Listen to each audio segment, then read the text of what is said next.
2차 점검 실무 문제는 보통 이제 법규가 나와요. 법규 등이 법규 뭐 여러 가지 들어가겠죠. 우리 설립법이라 할까요? 화재 예방 및 설치 유지 및 안전관리법 있죠. 저희가 가장 기본적으로 하는 거. 설립법이라고 그럽니다. 그걸. 설립법. 그 다음에 다중이용 있죠. 다중이용에 관한 특별법. 그래서 다중법이라고 그래요. 다중법. 그 다음에 관련 건축법들 이제. 건축법 중에서도 우리 건축 피난에 관한 규정이 있어요. 건축 피난 규정 같은 거. 통상 이런 것들이 한 몇 프로 나오냐면 20에서 30% 정도 나옵니다. 정확하지는 않지만 이 정도 차지합니다. 그 다음에 이제 화재 안전 기준.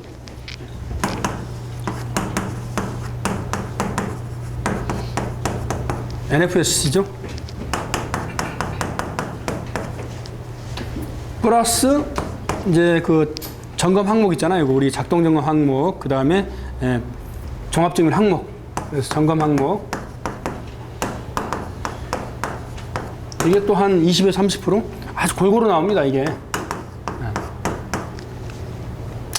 그 다음에 이제 요즘에 실무 문제가 꽤 비중을 많이 차지해요, 실무 문제.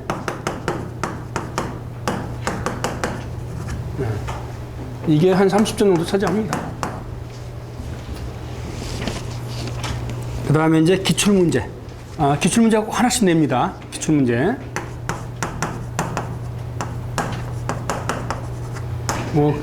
기출문제는 비중이 좀 작아요. 한 10%가 안 돼요. 5%나 10% 정도. 나머지 기타라고 그럴까요? 이제 기타? 이렇게.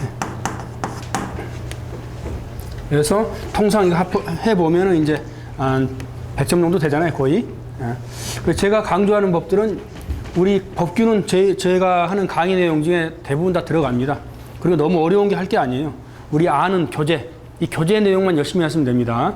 여기 이제 저랑 같이 들었던 분들은 충분히 이해하실 거예요, 아마. 제가 말씀하는 내용을. 그래서 너무 막 어려운 거 막 힘든 거 하지 마시고 우리 교재에 있는 내용만, 제가 강의하는 내용만 잘 기본만 하시면 됩니다. 그리고 너무 해도 안 외워져요. 이제 안 외워지잖아, 우리가. 외울 수 있는 것만 외웁니다. 그래서 이렇게 하시면 되고. 화재 안전 기준은 본인들이 해야 돼, 이게. 방법이 없어요. 제가 아마 암기를 해도 또 우리 화재 안전 기준 반도에 있지만은 본인들이 정리를 하셔야 돼요. 근데 이 화재 안전 기준을 할 때는 찍어서 하면 안 됩니다. 절대. 그러니까 무슨 말이냐면, 요거 나오겠지. 예상해서 한 200개 골라서, 운 좋으면 나오지만, 안 나오는 거 하면 다 틀립니다. 그렇지 않아요? 그렇게 하지 마시고, 이 화재 안전 기준의 바탕이 되는 건 이거, 점검 항목도 쓸 수가 있어요. 점검 항목을 완벽하게 안 외워도 이걸 잘하면 쓸 수가 있습니다. 그렇기 때문에 화재 안전 기준은 찍어서 하지 말고, 전체적으로 다독을 해가지고 숙지를 좀 해 놓으셔야 돼. 그러다 보면 암기가 되고 그러니까. 그래서 물론 이제 뭐 나눠줄 예정인데 제가 요약해 놓은 것도 있어요. 시중에 요즘에 그 화재 안전 기준 책이 많이 나와 있지만은 제가 요약을 해서 저도 그걸로 합격을 했기 때문에 제가 나눠줄 예정입니다. 그걸. 그래서 그걸로 해도 되고 여러분들이 좀 편한 걸로 좀 하시면 될 것 같고. 실무 문제는 제가 또 이제 PPT로 좀 강의를 해요.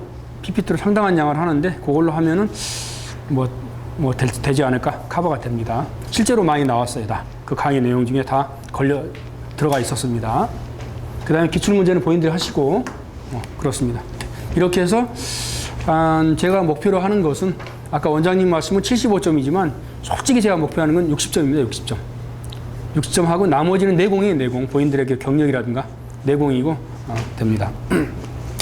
총 3시간씩 해가지고, 전반부, 후반부 하루에 6시간인데 6회를 제가 그럼 몇 번이죠? 6일이니까 하루에 2번, 12번이잖아요. 강의가 이렇게 분포가 됩니다. 그러니까 3회는 우리 교재 내용 합니다. 교재 강의. 법규동 이렇게 교재 강의하고 또 3회는 이제 제가 그 컴퓨터로 PPT로 띄워서 저는 이렇게 여러 가지 그 설명들 합니다. 그 구조 같은 거, 실무 문제, PPT. 나머지 6회는 이제 문제풀이에요, 문제풀이. 총 한 200여 문제를 제가 골라놨고, 또 새로운 문제를 많이 넣어놨기 때문에 이렇게 합니다. 그래서 저하고 이제 강의 전체를 다 듣게 되면은 아마 올해 9월달인가 시험이 시험에 대비할 수 있는 충분한 시간도 되고 또 점검은 60점 이상이 충분히 나옵니다. 그러니까 걱정하지 마시고 다른 거 하지 마세요. 다른 거 제가 하는 내용만 충분히 하세요. 그리고 설계 시공 하시면은 합격이 됩니다. 그리고 실제로 합격자가 다수가 나왔고 현재 근무하고 있습니다. 실제로. 자, 그렇게 해서 강의를 이렇게 진행할 겁니다. 자, 출제는 어떻게 하냐면 3일 전에 딱 들어가요. 출제위원이. 그러니까 일요일이다 그러면 목, 금, 토? 뭐죠? 3일 전이면 딱 3일 전이면 금요일인가요? 금요일 날 들어가서 출제하고 토요일 날, 일요일 날 시험 끝나면 딱 나옵니다. 3일. 실제로 그렇게 돼요. 그러니까 제가 아는 분도 이제 출제를 뭐 점검실무 쪽, 그러니까 화재 이거 소방시설 관리사는 아니고 기술사 같은 거 저로 같이 근무하는 분이 점검위원, 이거 출제위원인데 금요일 날 나가가지고 토요일 날, 일요일 날 시험 땡 하면 나와요. 들어가면 다 뺏기고 뭐 옷도 다 갈아입고 완전히 그냥 안전하게 저거 핸드폰 같은 거 완전히 감옥에 있는 것처럼 해가지고 차로 싣고 가요. 저쪽으로 호송해가지고 저기로 가가지고 거기서 문제를 냅니다. 이제 그리고 많이 싸운다 그러더라고. 뭐 이 문제 가지고 저 문제 가지고 싸운대요. 막 이렇게 서로 싸워가지고 자기가 출제하면 다 나오는 것도 아니고 그것도 그 중에 또 선별해서 일부가 나온다 그러더라고. 그렇게 실제로 그렇게 냅니다. 그렇기 때문에 그렇게 좀 아시고.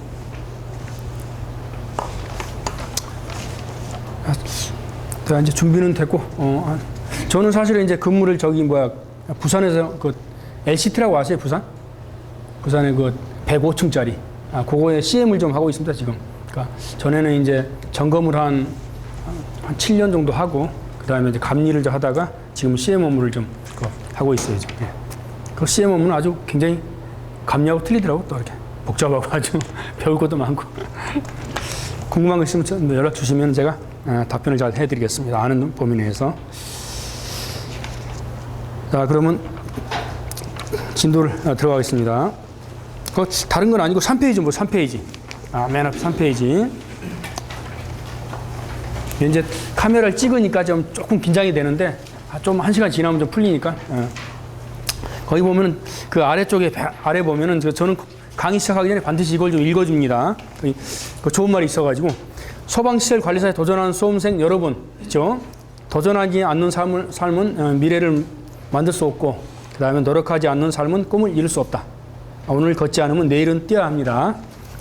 그래서 20번 반복하면 반드시 합격합니다. 그런데 이건 젊은 사람들 얘기예요. 20번은.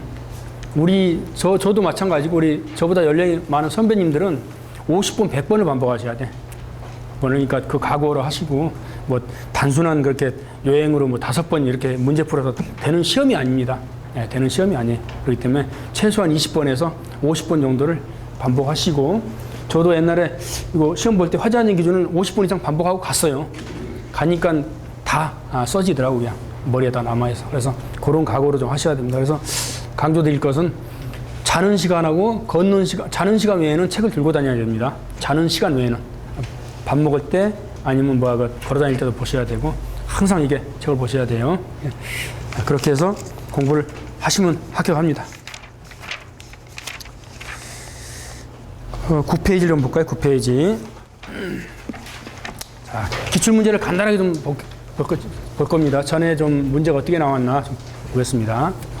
그 1번에 보면 화재안전 기준은 출제가 안 된 것들 좀 해가지고 너무 길지 않은 것들 저렇게 좀 암기를 하시고, 그 다음에 나머지 2번 뭐 미출제된 화재안전 기준과 연관된 점검 항목 같은 거 좀 이렇게 암기를 하셔야 되겠죠.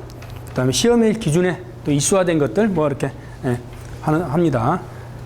그 다음 시험일 기준 2년 전에 개정된 화재안전 기준 이해 암기. 통상적으로 이렇게 하는데 통째로 하셔야 합니다. 통째로 암기를 쭉 계속 반복해서 보면은 할 수가 있어요. 나머지 그 소방법 및 건축 관련법 좀 하시고, 계산 문제가 요즘에 가끔 나옵니다. 계산 문제가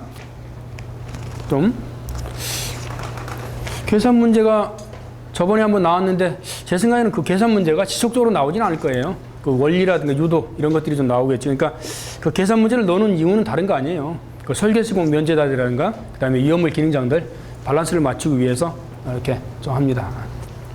계산 문제도 제가 보기에는 뭐 많이 나올 것 같지는 않아요. 이게 나오면 또 안 되죠. 점검실 문제. 그래서 아마 기본적인 것들인데 뭐 어떤 시계의 정의를 아느냐, 뭐 아니면 간단한 것들 이런 거니까 좀 혹시나 관심 있는 분들은 계산 문제 보시고 공부량이 많다 그러면 계산 문제는 빼도 된다고 저는 생각합니다. 신경 안 써도 된다. 그 말씀입니다. 자, 작동 원리는 제가 하는 거 정도 할 건데 소화설비 작동 순서라든가 작동 원리 이해하고 또 현장에서 이렇게 대처 방법들이 요즘에 많이 나올 거예요. 그래서 현장에서 좀 이렇게 하는 방법들 나름대로 좀 이렇게 좀 생각을 하시고 기술하면 될 것 같습니다.